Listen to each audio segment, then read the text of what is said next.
एक दुनिया में जहाँ माँ बनना सबसे पवित्र रिश्ता माना जाता है, वहाँ कुछ औरतें अपनी कोख किराए पर देती है ताकि किसी और का अधूरा सपना पूरा हो सके। किसी के लिए ये प्यार है, किसी के लिए ज़रूरत, और कई बार बस जिंदा रहने का एक ज़रिया। एक माँ जो किसी और के लिए माँ बनती है, ये है इंडिया के सरोगेसी सिस्टम की कहानी, जहाँ एक औरत की कोख एक वरदान भी है और एक व्यापार भी है। किसी के लिए ये प्यार है, किसी के लिए ज़रूरत, और कई बार बस ज़िंदा रहने का एक ज़रिया। सरोगेसी मतलब जब एक औरत किसी दूसरे जोड़े के लिए एक बच्चे को अपने गर्भ में रखती है और जन्म देती है। इसके दो तरीके होते हैं। ट्रेडिशनल सरोगेसी, जिसमें सरोगेट का खुद का एग इस्तेमाल किया जाता है, और जेस्टेशनल सरोगेसी, जिसमें माँ बाप के एम्ब्रायो को इम्प्लांट किया जाता है। एक वक्त था जब India surrogacy capital of the world कहलाता था।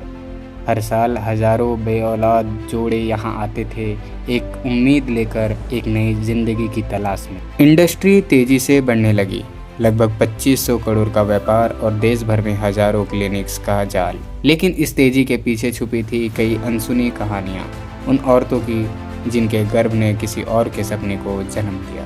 ज़्यादातर सरोगेट औरतें आती थी गरीब परिवारों से, गुजरात, हैदराबाद या मुंबई और दिल्ली के बस्तियों से। उनके लिए सरोगेसी सिर्फ माँ बनना नहीं था, ये एक आर्थिक जीवन रेखा थी। 4 से 5 लाख रुपए एक ऐसी रकम जो उनके बच्चों की पढ़ाई, घर का कर्ज या बीमारी का इलाज पूरा कर सके। लेकिन हर कॉन्ट्रैक्ट के पीछे होती थी एक कहानी, दर्द की, समझ की, तंज की और जज्बाती तोड़-फोड़ की। 9 महीने तक वो एक ऐसे बच्चे को संभालती थी जिसे वो कभी अपना नहीं कह सकती। कई बार हॉस्पिटल से निकलते वक्त सिर्फ एक खाली पेन और दिल में छुपा दर्द रह जाता था। इंडिया में पहली सरोगेसी 1994 में चेन्नई में हुई थी, जब एक माँ ने अपनी बेटी के लिए बच्चा जन्म दिया। फिर 2008 में दुनिया ने सुना एक नाम, बेबी मंजी यामादा। एक जापानीज़ कपल का बच्चा इंडिया में पैदा हुआ, लेकिन उनके डाइवोर्स होने के बाद वो बच्ची कानूनी लफड़ों में अटक गई। ना माँ, ना बाप और ना ही कानून जो उस नन्हे जीवन का जवाब दे सके। इस केस ने पूरी दुनिया का ध्यान खींच लिया और दिखाया कि सरोगेसी के इस बिजनेस में कितनी कानूनी और नैतिक कमियां हैं। सरकार ने इस व्यापार को कंट्रोल करने के लिए बनाया द सरोगेसी रेगुलेशन एक्ट 2021। इस कानून के तहत सिर्फ इंडियन मैरिड कपल्स जिनकी शादी को कम से कम 5 साल हो चुके हो, वही सरोगेसी कर सकते हैं। सिर्फ अल्ट्रुइस्टिक सरोगेसी अलाउड है, मतलब सरोगेट को पैसे नहीं, सिर्फ मेडिकल खर्चे और इंश्योरेंस मिलता है। और सरोगेट एक क्लोज रिलेटिव होनी चाहिए जो पहले से माँ बन चुकी हो।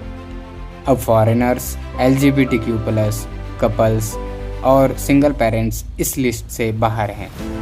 कानून के समर्थक कहते हैं ये गरीब औरतों को शोषण से बचाता है, लेकिन आलोचक कहते हैं ये एक औरत के अधिकार और इंसानियत दोनों से मुंह मोड़ लेता है। डॉक्टर्स कहते हैं सरोगेट प्रेगनेंसीज में रिस्क ज़्यादा है। प्रीमेच्योर डिलीवरी के चांसेस 12 से 15% तक बढ़ जाते हैं, और कई औरतें पोस्टपार्टम डिप्रेशन, हार्मोनल इम्बैलेंस और इमोशनल ट्रॉमा से गुजरती है। फिर भी ज़्यादातर सरोगेट के बच्चे हेल्दी होते हैं। ये साबित करता है कि माँ सिर्फ वो नहीं होती जो जन्म देती है, माँ वो होती है जो प्यार से पालती है। बॉलीवुड के बड़े नाम शाहरुख खान, प्रियंका चोपड़ा और कई आम जोड़े, सब ने सरोगेसी के ज़रिए अपने घर बसाए। हर नई मुस्कुराहट के साथ एक नई कहानी लिखी गई, लेकिन कुछ कहानियाँ बीच रास्ते में छूट गई, जहाँ ना कानून, ना समझ और ना ही इंसाफ वो सुकून दे पाया जिसका एक माँ हकदार थी। सरोगेसी एक कहानी है उम्मीद, दर्द और इंसानियत की। एक कोख जो ज़िंदगी देती है पर साथ ही किसी और के सपनों का बोझ भी उठाती है। जब इंडिया माँ होने की परिभाषा दोबारा लिख रहा है, एक सवाल अब भी जिंदा है, क्या कोख किराए पर देना एक प्यार का काम है या एक मजबूरी का समझौता।